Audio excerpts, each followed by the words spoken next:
aquí en Mateo 17, y también sucede en Marcos y en Lucas. Y dice la palabra de Dios, Mateo 17:1, 6 días después, Jesús tomó consigo a Pedro, a Jacobo y a Juan, su hermano, y los llevó aparte a un monte alto. Podemos tomar asiento, ponernos cómodos.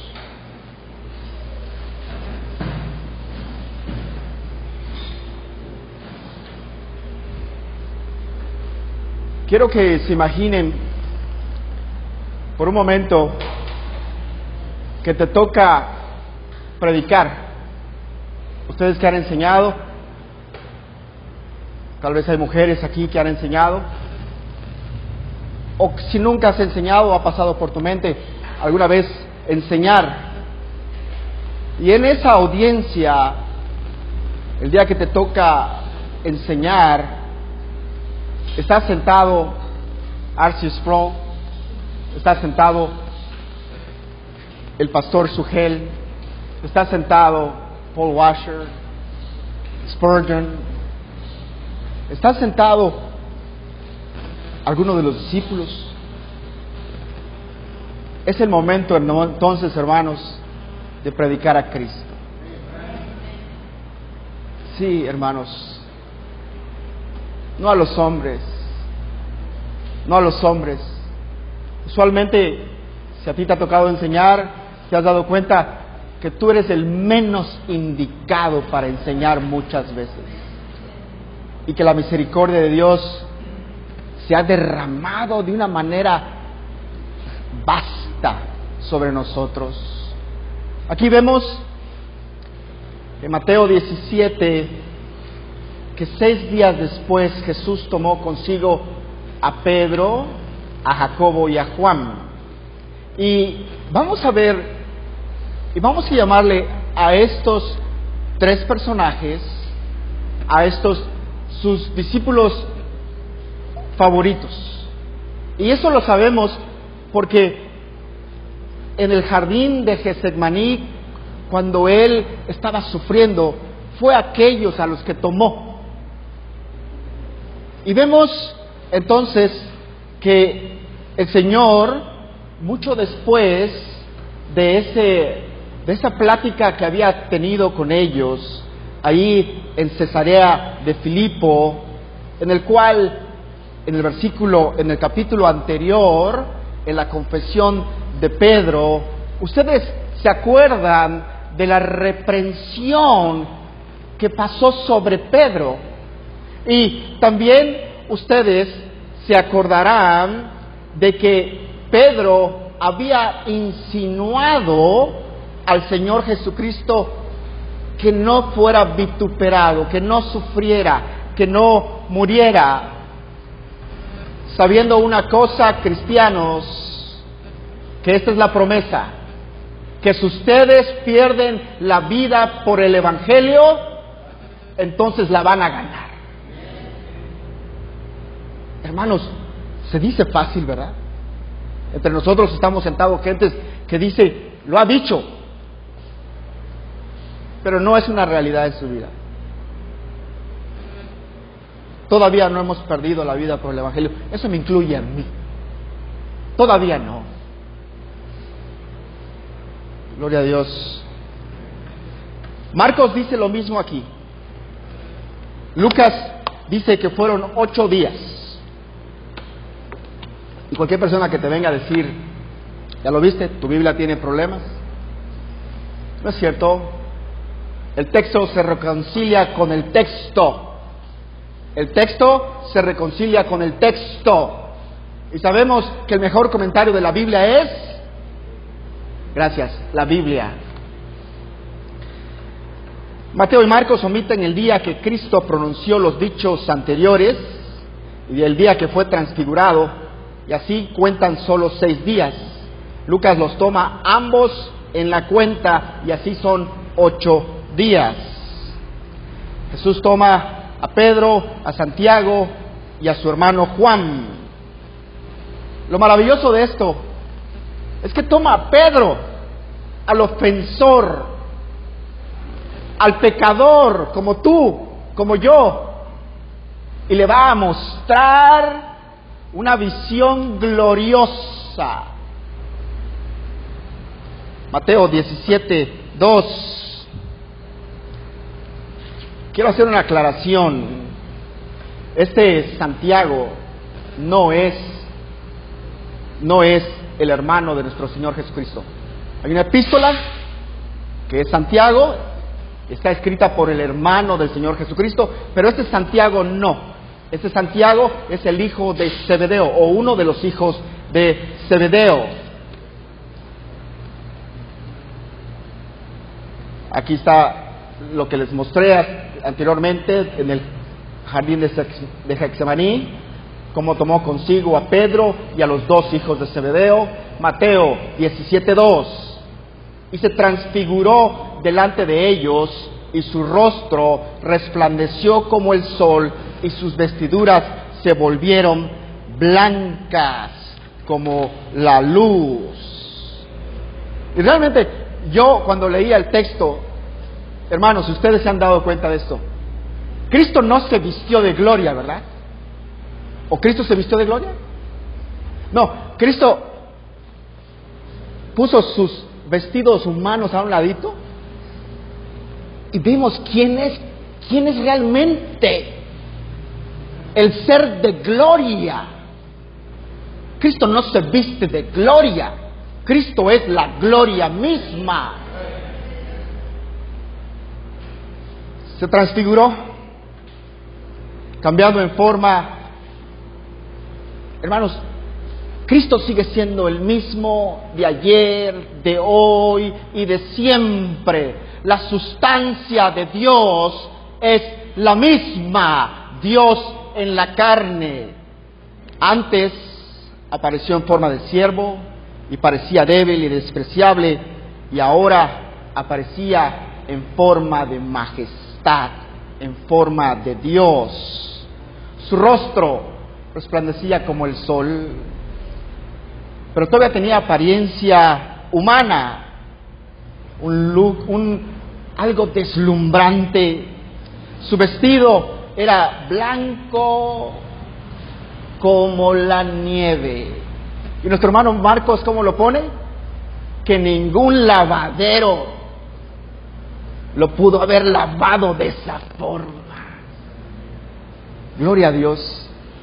No hay poder humano que pudiera vestir al Rey de Reyes. Mateo 17:3.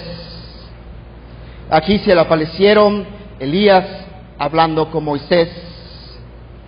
Se le aparece Moisés y Elías y están teniendo una plática con él. El primero, Moisés, había muerto hace ya aproximadamente desde esa fecha 1500 años, el segundo 900 años. Y los judíos tienen un dicho que la Shekinah gloria no baja, y eso dicen los judíos, la Shekinah gloria no baja, sino que Moisés y Elías son levantados.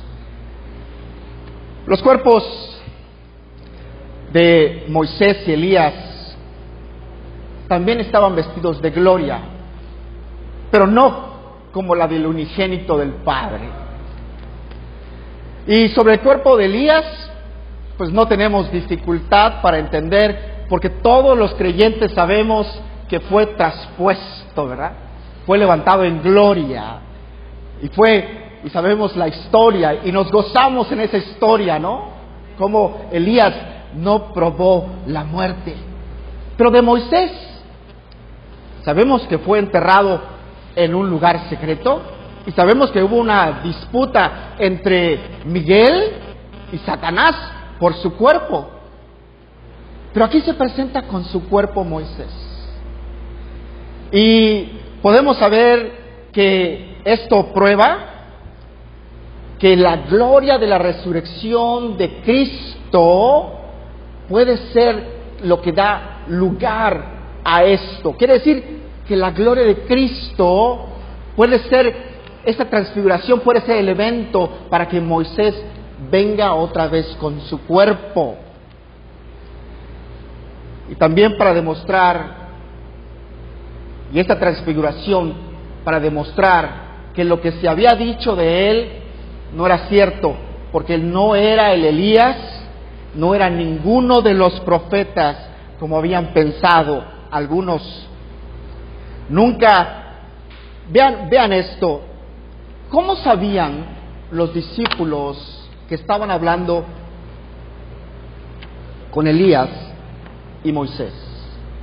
Bueno, no hay fotografías, o no había estatuas, o no había imagen en contra de la tradición judía y en contra de los mandamientos de hacerse alguna imagen de estos, y lo sabían seguramente por revelación divina, porque Cristo se los reveló, o porque habían escuchado esta plática entre Cristo, Moisés y Elías.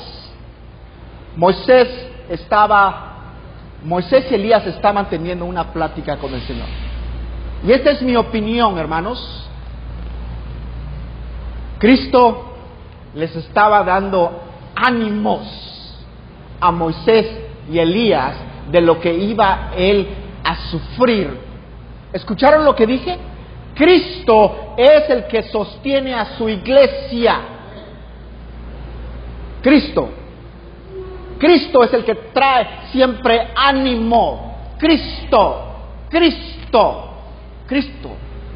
le estaba dando ánimos a Moisés, y esta es mi opinión, a Elías, de lo que él iba a sufrir. Mateo 17:4, siguiente versículo.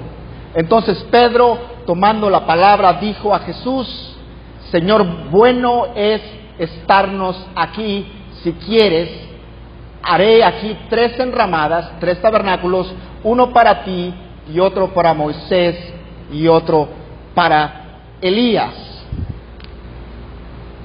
Lo cual aquí Lucas nos informa, después de que ellos estaban durmiendo, porque la transfiguración sucede en la noche, en la oscuridad. Ellos se despiertan a ver esta visión y ven y escuchan esta plática. Y lo que sale de la boca de estos hombres: oye, es bueno estar aquí.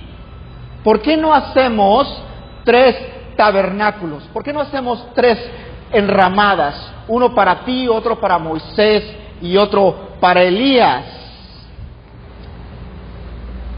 Y yo le decía a una persona ayer, no me voy a salir del tema, había un lugar de paz. Estaban allí fuera del bullicio, fuera del tumulto, fuera de los peligros de Jerusalén, donde el Señor iba a ser entregado. Y lo primero que se le ocurre a estos varones, es decir, hagamos 3 tabernáculos, sabiendo una cosa, hermanos, que los cuerpos glorificados no habitan en casas hechas con manos humanas. Fuera de lugar el comentario de nuestro hermano, del discípulo, y en el 17:5 dice: mientras él aún hablaba, una nube brillante los cubrió, y he aquí una voz que desde la nube que decía: este es mi Hijo amado, en quien tengo complacencia, oídlo a él. Mientras el discípulo estaba diciendo esta cosa, mientras todavía estaba hablando esta cosa, esta sugerencia que no tenía nada que ver, desde los cielos se escucha una voz terrible. Y la voz terrible, este estruendo, dice: este es mi Hijo amado, en el cual tengo yo complacencia. Mientras Pedro decía esto, se presenta esta escena. Escuchen ¿a quién? ¿A Moisés y a Elías? obedezcan a Moisés y a Elías. Escuchen a Cristo. Escuchen a Cristo. Escuchen a la palabra que bajó del cielo, a Logos. Escuchen a Cristo. Aquí una nube brillante los cubrió. Es decir, a Jesús, a Moisés y a Elías. Y estos dos últimos ya no fueron vistos jamás. Quiero que vean el contraste que existe en esta situación. Aquí vemos que hay una nube y esa nube es brillante. Esa nube es la gloria de Dios. Pero quiero que vean el contraste que existe con la nube que se vio en el monte Sinaí. Porque la nube que se vio en el monte Sinaí era oscura. La nube del Evangelio es clara. Cristo es el Señor. La nube que se vio en el Sinaí era oscura. Es la ley.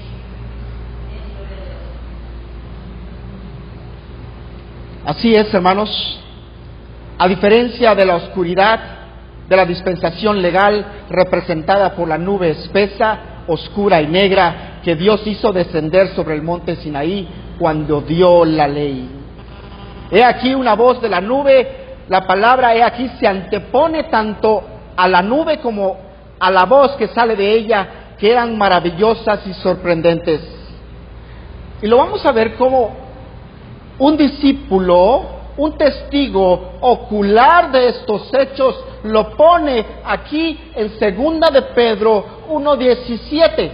¿Y qué nos dice el hermano Pedro? Pues cuando él recibió honor y gloria de Dios Padre, la majestuosa gloria, le hizo esta declaración: este es mi Hijo amado, en quien me he complacido. Este es mi Hijo amado, en quien me he complacido. Escuchen lo que dice la voz. Este es mi Hijo amado. Este no es un siervo mío, aunque tomó forma de siervo. Este no es como tú o como yo, que fuimos adoptados en la familia de la fe, que fuimos comprados con sangre preciosa. No, este es el unigénito del Padre. Aunque como mediador y considerado con su capacidad de obra, se hizo siervo, se limitó a sí mismo, nunca dejó de ser el Hijo amado del Padre. Pero en realidad, Él es considerado en su carácter personal y relación con el Padre como la persona divina que es el Hijo de Dios. No por creación, no creado como los ángeles, no creado como los hombres, no por adopción como tú y como yo, sino por su relación natural, como Dios, como su Padre, siendo Él el Hijo eterno, esencial y único de Dios. Hermanos, no existe ninguna criatura sobre la faz del universo que se pueda comparar con Él. No hay. A veces, ¿por qué crees que entre más conoces del Señor Jesucristo, te vas reduciendo? No existe. Empiezas a ver su grandeza, empiezas a ver su gloria y empiezas a decir: Señor, qué grande eres tú, qué grande. ¿Cómo? Digamos, se nos ha dado el privilegio de portar este nombre de cristianos. Pero a veces no somos buenos cristianos. Pero su gloria no disminuye en absoluto. Sigue siendo el unigénito del Padre. Sigue siendo ese Rey de gloria, ese Señor de señores, ese único digno de desatar los sellos. Gloria a Dios, hermanos. Él era el Hijo amado, aun cuando se hizo carne, en quien tengo complacencia. Marcos y Lucas no tienen esta parte. Pedro, quien estaba presente, lo menciona. Y esto se refiere no tanto a la complacencia de Dios con la persona de Cristo, que se expresa en la parte anterior, sino que significa a Él como mediador. Hermanos, y esto es un misterio de misterios. La ira de Dios solo pudo haber sido recibida por su Hijo amado. La ira de Dios solo pudo haber sido complacida, tomada por Dios mismo. Él solamente tiene complacencia en Él. En el sacrificio que estaba a punto de ofrecer, ese sacrificio que Él vería como ese olor fragante, en el cual su justicia eterna sería entonces satisfecha. Su justicia eterna sería satisfecha en Cristo Jesús. Hermano, ¿te das cuenta? Tal vez tú no entiendas lo que acabo de decir, pero si tú crees en el Señor Jesucristo, no tienes que ir al infierno, porque esa justicia eterna fue derramada sobre el Señor Jesucristo. Por Él no tenemos que ir al infierno. Por eso. Pero todo pecado será traído a cuentas. Todo pecado será traído a cuentas. Simplemente su pueblo tiene ese lugar privilegiado. Escúchenlo. Escúchenlo. A su labor como mediador, a su labor como sacerdote eterno. Gloria a Dios, hermanos. Sacerdote eterno. ¡Qué seguridad! No sé cuántos de ustedes meditan en estas cosas, pero pensar que mi oración es escuchada, que un pequeño hombrecito como yo tiene acceso al trono de la gracia, eso es maravilloso, maravilloso. Jesús, nadie es como Él, sacerdote eterno. Y vamos a ver que uno de los testigos oculares, pues tiene la misma visión. Y hablamos de quién. En sus pantallas lo podemos ver. De Moisés. Miren qué dice Moisés. Un profeta de en medio de ti y de tus hermanos, como yo, te levantará el Señor, tu Dios. A Él oiréis. De modo que estas palabras, a Él oíd, señalan muy claramente a Cristo como siendo este profeta que debe ser oído y obedecido. Un día daremos una enseñanza sobre eso, pero debemos escucharlo y debemos obedecerlo. Mateo 17:6. Cuando los discípulos oyeron esto, cayeron sobre sus rostros y tuvieron gran temor. Entonces se les acercó Jesús y tocándoles dijo: levantaos y no temáis. Esto es maravilloso. Ellos cayeron sobre sus rostros, no tanto por reverencia o por adorar, sino que fueron golpeados por el asombro y el terror de esta voz.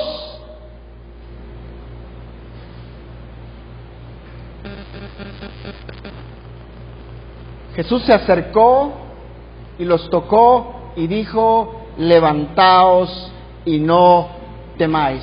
Yo cuando leí este versículo honestamente me sacudió, me puse yo a llorar. Jesús se acerca a los discípulos y les dice: levántense, no tienen que tener temor, no teman. Esa voz que escuchas, que causa estruendo, esa voz que causa terror, esa voz que hace temblar al peor de los enemigos del Señor, no es la voz de un Dios enojado. No, es la voz de un Padre que tiene complacencia conmigo y que la tiene contigo porque tú estás contenido en mí. Hermanos,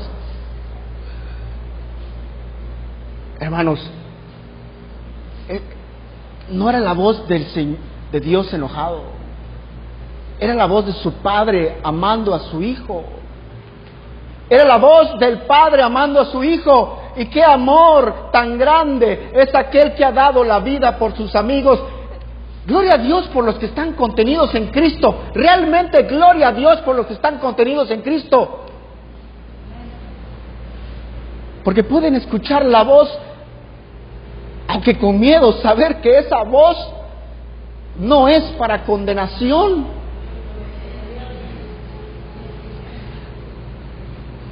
Viendo el miedo y la sorpresa, vino a su auxilio. Así es, en el 17:8, y cuando hubieron alzado los ojos, no vieron a nadie sino a Jesús. Mateo lo pone de esta forma: no vieron a nadie. Marcos agrega: ya no vieron a nadie con ellos sino a Jesús. Y en la misma forma, antes de la transfiguración. Hermanos, ¿a quién vemos hoy? Ya no vemos a nadie sino a quién. A Cristo. Por eso tal vez muchas religiones pueden poner muchas cosas y pueden inventar muchas cosas, pero cuando la luz del Evangelio llega a la vida de una persona, todo lo demás es opaco.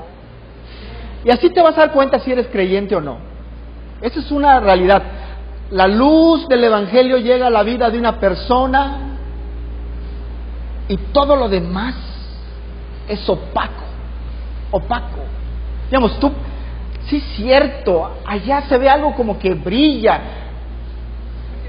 Puede ser algo que me llame la atención del mundo. Pero ¿cómo lo vas a comparar con la luz de Cristo? Digamos, ¿cómo vas a comparar algo tan brillante, tan perfecto, tan santo como la luz del Evangelio?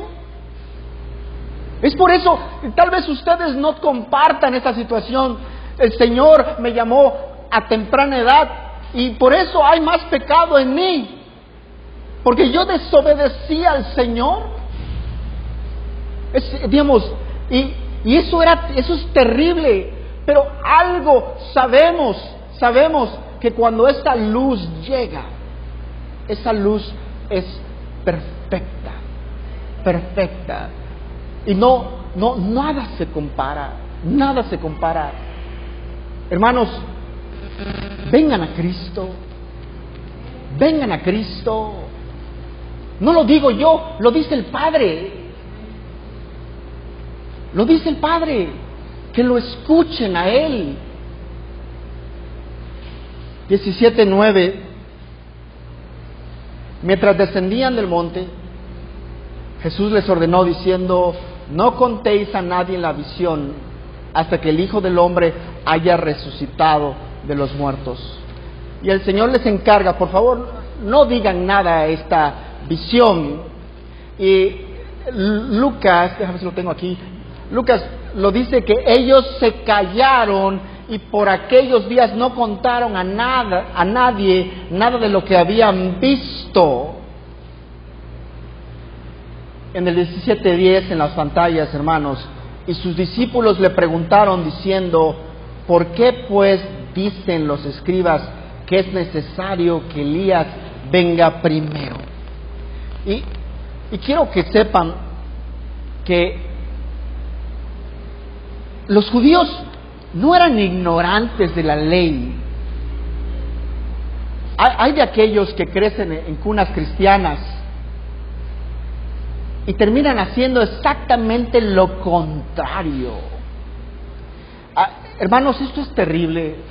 30 años en la iglesia y te cuesta creer. Digamos, si puedes ver el milagro enfrente de tu cara. Los judíos no eran ignorantes acerca de la ley y no eran ignorantes acerca de las profecías.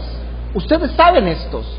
Los discípulos mismos, cuando están bajando de esta montaña, le preguntan al Señor Jesucristo y le dicen: oye, ¿por qué pues dicen los escribas que es necesario que Elías venga primero?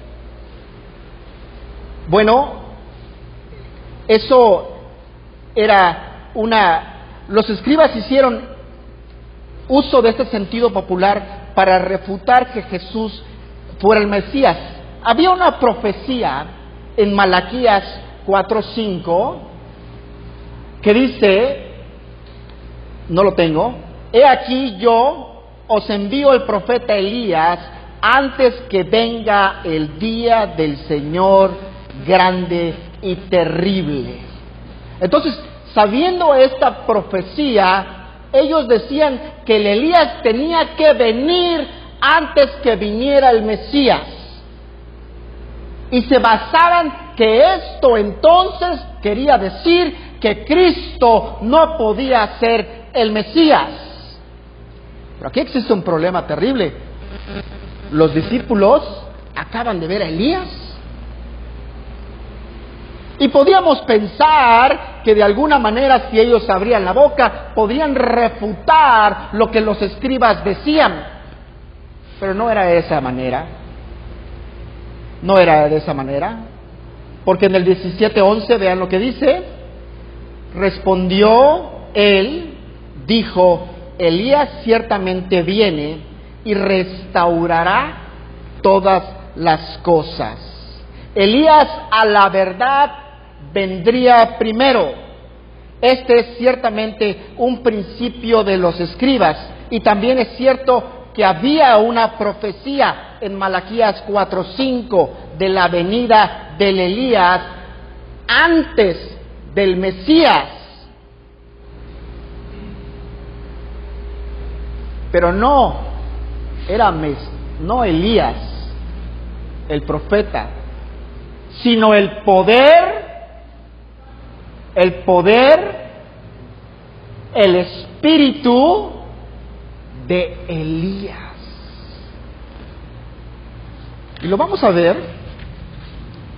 de uno que había de venir en su poder y en su espíritu a restaurar todas las cosas, a perfeccionar, a completar todas las cosas que estaban profetizadas de él, y pondrían entonces el fin a la ley y a los profetas, y cerrarían la ley mosaica y dirigiría a las personas a Cristo, en quien está la perfección de la ley y el cumplimiento de los profetas. Si se dieron cuenta, en esta visión se aparece el profeta de profetas, uno de los grandes profetas, Elías. El profeta de profetas sería Jesucristo. Se aparece Elías y se aparece Moisés. La ley y los profetas hasta aquí llegaron. Ahora le dan lugar a algo mayor que el templo, a Jesucristo. Él enseñará todas las cosas, y el evangelio se debe o se reduce o se pone de esta manera, bajo dos grandes directrices que hablaba Elías: arrepentimiento. No es cierto que eres cristiano si no hay arrepentimiento. No es cierto. Arrepentimiento hacia Dios y la fe en Cristo. ambas cosas fueron enseñadas por este Elías. Fíjense cómo dice Malaquías 4:6. Él hará volver el corazón de los padres hacia los hijos y el corazón de los hijos hacia los padres, no sea que venga yo y hiera la tierra con maldición.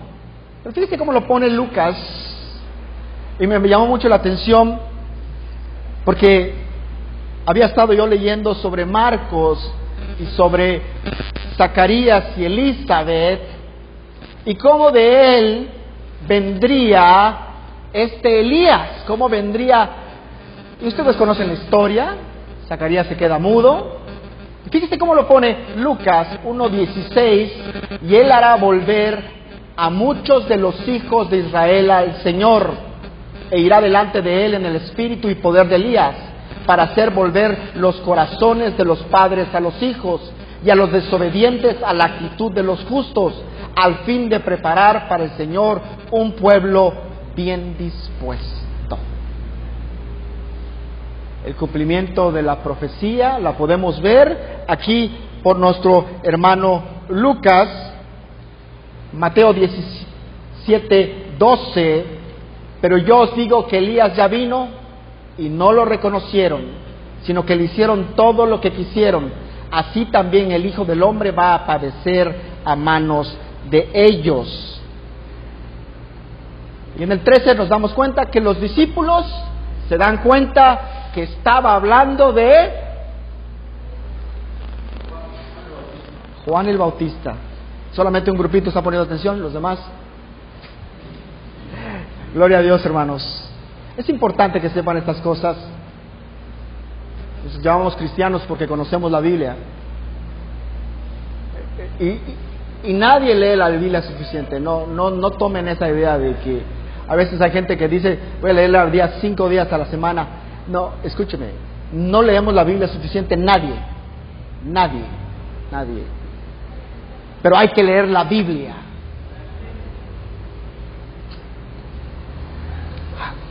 (17:13) Entonces los discípulos entendieron que les hablaba de Juan el Bautista, el que era el Elías que había de venir y que había venido. Mateo 17:14. Y cuando llegaron a la multitud, vino a él un hombre arrodillándose ante él y diciendo: Señor, ten misericordia de mi hijo, porque él es epiléptico y sufre terriblemente, porque muchas veces cae en el fuego y muchas en el agua. Y vemos aquí, realmente vemos un cambio en ese capítulo 17 de Mateo, porque tras aquella visión tan hermosa y tan poderosa, cuando ellos llegan a la multitud, ya los están esperando, y hay un hombre que se tira y se pone de rodillas y le dice: Señor, ten misericordia de mi hijo, que sufre de ataques epilépticos, y a veces cae en el fuego, a veces cae en el agua. En el 16 dice: y lo traje a tus discípulos, y ellos no pudieron curarlo. Bueno, ¿cuántos discípulos habían? 12, pero 3 estaban arriba en la montaña, ¿no? Y este judío viene con la acusación en contra de los del Señor, y le dice: oye, tus discípulos no están haciendo el trabajo. Se lo traje, pero no pudieron hacer nada. Vean la reacción del Señor Jesucristo.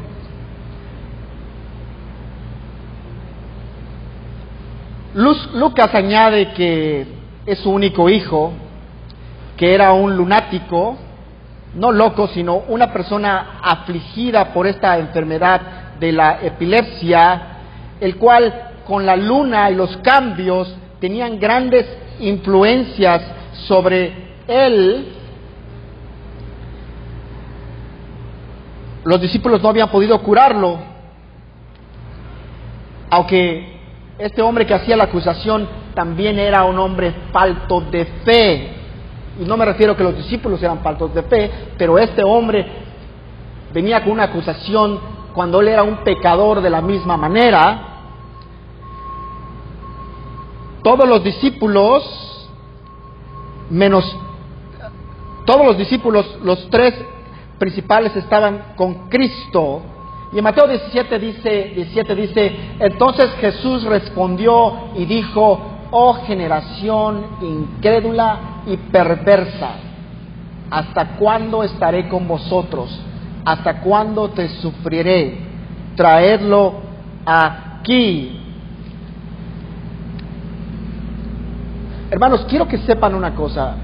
Esta expresión de Jesucristo no es para sus discípulos.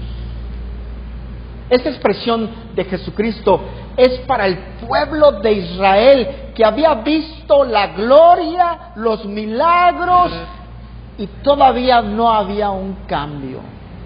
Y lo que está diciendo es que esta gloria y estos milagros iba a ser algo temporal y que se lo iban a perder, que no iban a tomar ventaja de lo que estaba, de los milagros tan grandes que estaban sucediendo allí. Generación incrédula, perversa, ¿hasta cuándo estaré con vosotros? ¿Hasta cuándo te sufriré? Trae al muchacho. Fíjese, estas palabras son adaptadas mejor a la nación judía, a su incredulidad, a su naturaleza, a los rebeldes, a los incrédulos que eran. Deuteronomio lo pone de esta forma: en forma corrompida se han portado con él, no son sus hijos debido a los defectos de ellos, son una generación perversa y torcida. Mateo 17:18 dice: Jesús reprendió al diablo y se apartó de él, y el niño quedó sano desde aquella misma hora. Miren lo interesante de esta situación.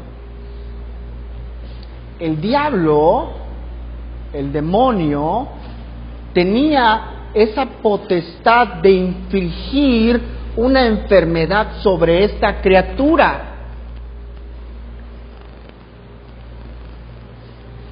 ¿Y qué hace Jesucristo? Lo reprende. ¿Y qué hace el demonio? Obedece. No empecemos a buscar civiles, hermano. No creas que es como que te reprendo. Se fue. No más. Obedeció. Sabía a quién le estaba hablando. Esta enfermedad, aunque natural, era infligida. Y ahora vemos la curación cuando este demonio abandona este niño. Mateo 17:19 dice: entonces se acercaron los discípulos a Jesús aparte y dijeron: ¿por qué no pudimos echarlo afuera? Y ahora vamos a ver aquí que ahora ya Jesucristo va a tratar con sus discípulos. Hermanos, hay un llamado general, pero hay un llamado interno que solamente los cristianos conocen, solo el grupo elegido. Hay un llamado general y el mundo se comporta como si no pasa nada ante ese llamado general, pero hay un llamado personal que solamente los cristianos conocen. Un llamado interno que solo los cristianos conocen. Si tú eres un hijo de Dios o una hija de Dios, sabes de qué estoy hablando. Si no, para ti es el llamado general. Buena onda, voy a ir el domingo porque hace tiempo que no voy por allá. Si tú eres un hijo de Dios, ¿estás preocupado por leer las Escrituras? Si tú eres un hijo de Dios, ¿estás preocupado por orar? Si tú eres un hijo de Dios, ¿estás preocupado porque el domingo vengas a cantarle, a alabar al Señor, a escuchar su palabra? Si no, es el llamado general. Digamos, un día estoy acá, otro día no tanto, y otro día nunca más te volveré a ver, porque no ha habido un llamado interno, un llamado interno que quema, un llamado interno que te sofoca, un llamado interno que te dice: acércate a Cristo, es tu única forma de llegar al Padre. De otra forma, seguimos siendo los mismos. ¿Qué no se dan cuenta quiénes somos?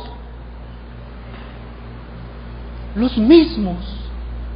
Si no hay un llamado interno, un llamado sobrenatural sobre mi vida, hasta aquí llegué. Sigo siendo la misma persona, el mismo cavernícola que salió de la caverna. Simplemente estoy vestido con un pantalón bonito y una camisa bonita. Sigo siendo el mismo. El pecado me sigue atrayendo, me sigo gozando en el pecado. Al menos que haya un llamado interno. Y eso es lo que hace Jesucristo. Vengan. Vamos a tratar con esto. Por vuestra incredulidad, porque de cierto os digo que si tuvieras fe como un grano de mostaza, dirás a este monte: pásate de aquí allá, y se quitará, y nada os será imposible. No estaban destituidos del todo de la fe, pero su fe era muy poca. Y todos sabemos la idea de este grano de mostaza, que es muy pequeño. En realidad, los judíos utilizaban mucho ese ejemplo. Es un ejemplo judío. Cuando querían referirse a algo muy pequeño, utilizaban como un grano de mostaza, como una semilla de mostaza. Cristo no dice por la incredulidad de los padres en este momento. Ahora ya no está tratando con ellos, está tratando con su pueblo y de los que estaban afuera. Pero de cierto os digo que si tuvieras fe como un grano de mostaza, que era la semilla más pequeña, dirás a este monte: pásate de aquí allá, y se quitará, y nada os será imposible. Entonces no tenían fe como un grano de mostaza. Y fíjese, qué interesante esta parte. La fe no consiste en el conocimiento superficial, como mucha gente de las Escrituras. Una fe de conocimiento por los cuales los hombres sepan las Escrituras. O un conocimiento general, como muchos supuestos creyentes conocen al Señor como su Salvador y Redentor, o lo hacen como su Salvador y Redentor, y lo dicen, no estoy hablando de esa fe, lo dicen. No, es que Jesucristo es mi Señor y mi Salvador. La fe de la que está hablando Jesucristo es una fe en el poder de Jesucristo como Hijo de Dios y como Señor, y las señales que autenticaban su identidad como el Mesías esperado. Quiere decir que en este tiempo estas señales fueron dadas para autenticar que Él era el Mesías. Pero de esta fe, hoy en día, es aquel que ha hecho de Jesucristo su Salvador y su Señor. Porque la mayoría quiere un bote salvavidas para escapar, pero no quiere obedecer a Cristo. No quiere obedecer a Cristo. No quieres obedecer a Cristo. No lo quieres obedecer. Te lo demuestro con hechos. De veras, honestamente, no falta mucho. Y no, hermanos, ¿creen que no soy humano yo? ¿Crees que no pasa por...? Hermanos, cuando cantaban esta canción, la última, sobre quién era digno de abrirlos, hermanos, ¿cuántas veces hubiéramos desmayado? ¿Cuántas veces hemos desmayado y tirado la toalla? ¿Cuántas veces nos ha levantado el Señor del piso?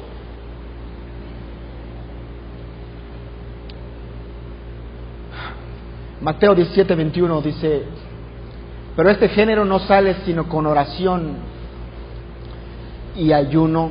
Fíjate qué interesante. lo necio de este demonio, porque los discípulos tenían poder para sacar demonios. Pero este salió más sabroso, no quería salir.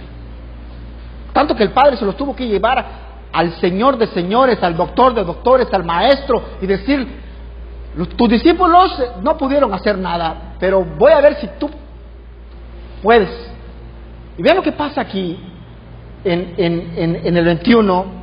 Esta clase de demonios, uno de los cuales fue expulsado de este muchacho, era el peor de clase. Era una clase feroz y obstinada, y habiendo tenido una larga posesión, no era fácilmente expulsado. Todo el mundo conoce esta escritura, Mateo 12:44, todo el mundo la conoce. Volveré a mi casa de donde salí, y cuando llega la encuentra desocupada, barrida, arreglada. Va entonces y toma consigo otros 7 espíritus más depravados que él, y entrando moran allí, y el estado final de aquel hombre resulta peor que el primero. Así será también con esta generación perversa. Ustedes están pensando, el hermano Jorge se volvió loco. Pasó de un tema a otro. Gloria a Dios. Hermanos, sea esto una advertencia para la vida de muchas personas. Tú lo has visto con tus ojos, el estado de esa persona llega a ser peor. ¿Niegas al Señor Jesucristo? Ahí está. Hermano Flavio no me va a dejar mentir. Hemos compartido con él y lo he visto crecer en el Señor Jesucristo. Maravilloso. Pero así como he visto a él crecer, he visto a otros decaer en una manera terrible, terrible, hundirse. Su estado ha llegado a ser peor ahora. Hermanos, qué terrible es esto. Hermanos, yo tengo 2 hijos. Si ellos no se convierten, o Cristo no los convierte, mejor dicho, se van a ir al infierno. Se van al infierno. Y realmente lo único que yo puedo hacer es pedir por ellos. Tú piensas que porque tú enseñas la palabra, automáticamente tus hijos van a creer? ¿O tú piensas que de alguna manera porque tú crees? Hermano, yo sé que pedir, la oración del justo es escuchada arriba, pero si ellos no creen, van a ir al infierno. Van a ir al infierno. Esa es la realidad de las cosas. Y su estado en negar las cosas del Señor Jesucristo, negar su deidad, negar su salvación, negar su poderío y su señorío, vas a ir. Tu estado será peor. Te puedo ver sentado aquí en este lugar, a cada uno de nosotros, y vernos que estamos cómodos. Y no pasa por nuestra mente: ¿estoy yo en el Señor Jesucristo? ¿Estoy realmente? ¿O este pequeño hombrecito delante de mí que vocifera estas cosas, será cierto lo que dice? La realidad de las cosas, hermanos, es que no lo digo yo. Repito lo que dice el libro. Por eso sabemos que amamos a Jesús, porque obedecemos a Jesús. Por eso no nos equivocamos, porque repetimos lo que dice el libro. Nadie de nosotros salió con estas ideas. Leemos lo que dice el libro.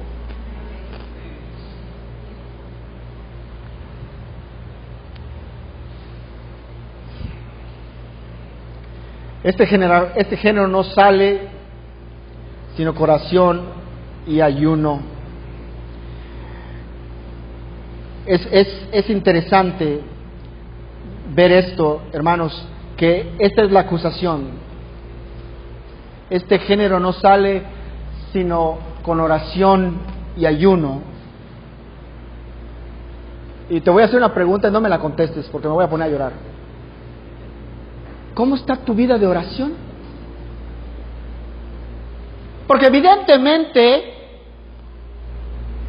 Los apóstoles estaban muy contentos, pero no estaban orando lo suficiente, porque aquel que conoce todos los pensamientos y que conoce qué hay en el corazón de los hombres, ahí está la acusación. Este género no sale porque tú no estás orando lo suficiente. Si algo me enseñaron estos reformados, es a orar. Si algo me enseñaron estos reformados, es a estar solo con mi Señor. Si algo me enseñaron estos reformados, es a prevalecer con mi Señor. Nada más. Nada más. Cuando voy a un lugar donde hay una conferencia, busco siempre este consejo. ¿Estás prevaleciendo con tu Señor? ¿Estás orando? Porque tú me estás diciendo que este demonio que te persigue no se doblega, esta flojera que tienes, que le tienes que pedir permiso para poder... ¿Y cómo está tu vida de oración? ¿Tú crees que es en tus fuerzas que vas a hacer esto? ¿Realmente crees que las cosas de Dios son cosas naturales? No, de ninguna manera. De ninguna manera.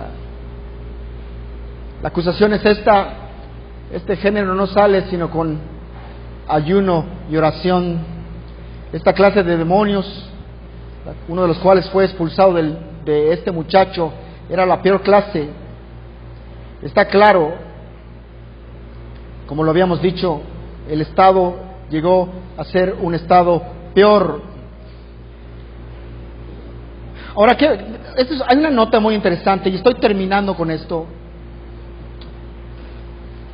¿Hay demonios hoy en día todavía? ¿Hay o no hay? Prende tu teléfono para que veas. No, en serio. ¿Qué pasa con los demonios?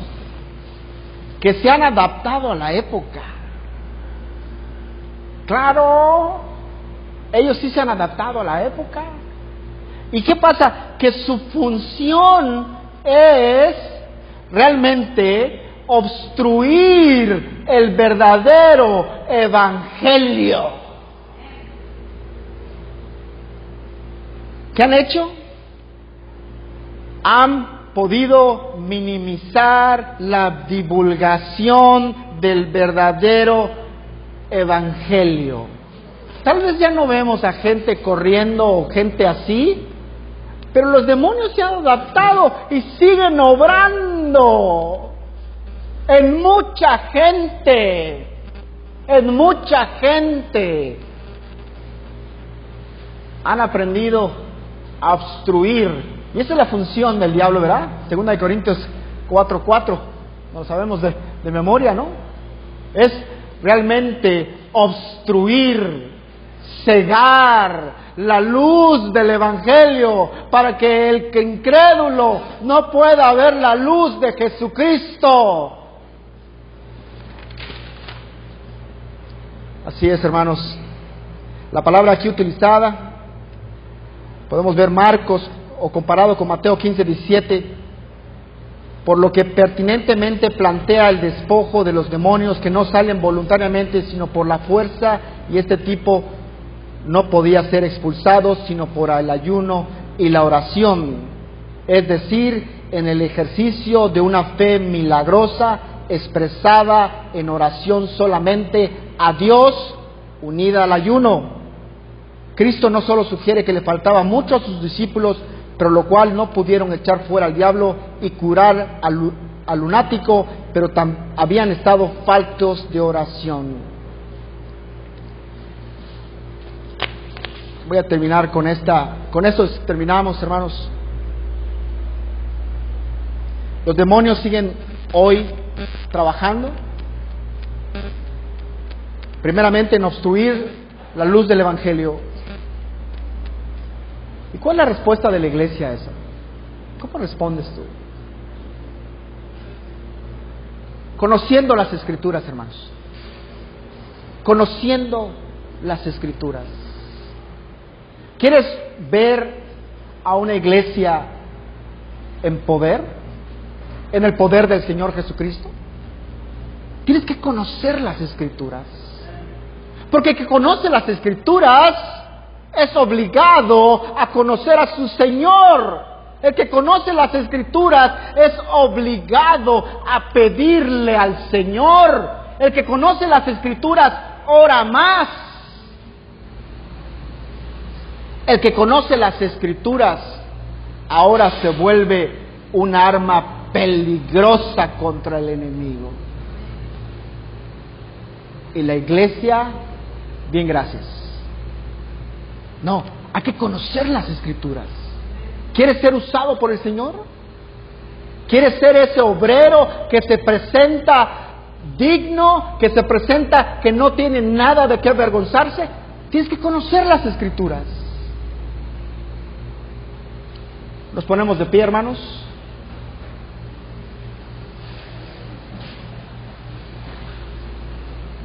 Y leemos este versículo hermoso que está aquí en sus pantallas, en Isaías. Dice pues el Señor: porque este pueblo se acerca a mí con su boca y con sus labios me honra, pero su corazón lejos está de mí, y su temor para conmigo fue enseñado por mandamientos de hombres. Terrible sentencia. No sea para nosotros esa sentencia. No podemos nada más honrar al Señor por nuestros labios.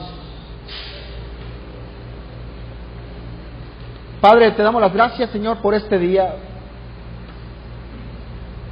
Hemos visto todo este capítulo 17 de Mateo. Te doy las gracias, Señor, por tu palabra. Te doy las gracias por tu Hijo Jesucristo. Padre, porque esta palabra no solamente nutre mi conocimiento, esta palabra alimenta mi alma, Señor. Padre, he visto cosas que no conocía de ti. Padre, qué grande eres, Señor, y qué grande es tu misericordia sobre un pueblo grande, Señor. Padre, me siento privilegiado de ser llamado tu hijo. Me siento privilegiado de haber sido adoptado en esta familia de la fe. Padre, gracias, Señor. Solo tú eres grande y solo tú eres maravilloso. Gracias por tu salvación tan hermosa. Padre, confieso que no he caminado como debo caminar, que no he estudiado las Escrituras como las debo de estudiar, que te conozco en la superficie y que, Padre, tengo esta voz que me habla y me dice: estudia las Escrituras. ¿Quieres conocer sobre Cristo? Estudia las Escrituras, porque ellas es la que dan testimonio de Él. Padre, necesito de tu fe. Necesito que tú me des esa fuerza para aprender y para leer más, Señor. Padre, porque quiero serte un siervo útil. Quiero servirte, Señor. Y no solamente de palabra, quiero servirte también, Señor, en hecho. Padre, te doy las gracias por esta palabra, Señor. Y te doy las gracias por lo que estás haciendo en este pequeño lugar. Te doy las gracias por los hombres y mujeres que nos acompañaron hoy. Muchas gracias, Señor. Te doy las gracias, Señor, porque tú eres grande y poderoso y no hay ninguno como tú. En el nombre del Señor Jesucristo pedimos y en el nombre del Señor Jesucristo recibimos. Amén.